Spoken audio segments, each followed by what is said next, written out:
susu. Carrot susu kakak. Carrot susu. Okey, lepas tu wow, tudung dia sangat cantik. Hani tak tipu langsung. Tudung dia sangat cantik, sangat lawa kakak. Hani buat macam ni, nampak?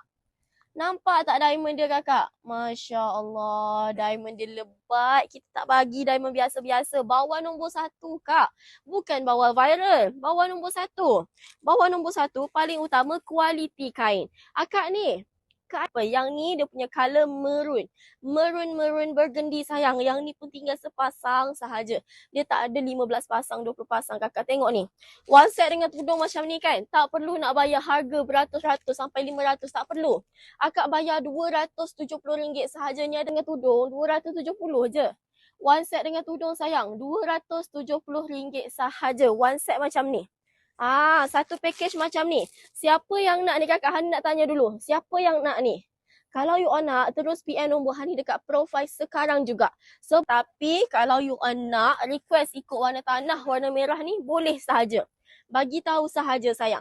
Macam tu kakak deh. Akak yang ni Hani ikut dia punya tudung ikut warna bunga sebab kita tak nak bagi nampak gelap sangat. Kita ikut warna bunga so nampak ceria sikit. Akak ni warna merah cili, nampak? Ini colour merah cili. Siapa yang nak ni sayang, you all memang kena laju-laju. Jangan lambat-lambat.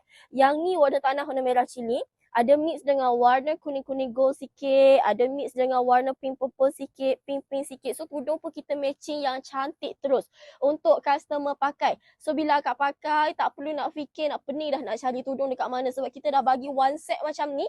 Akak bayar RM270 je kat user. RM270 sahaja dapat free postage, dapat free bag Ira Sukri. Siapa nak kena cepat.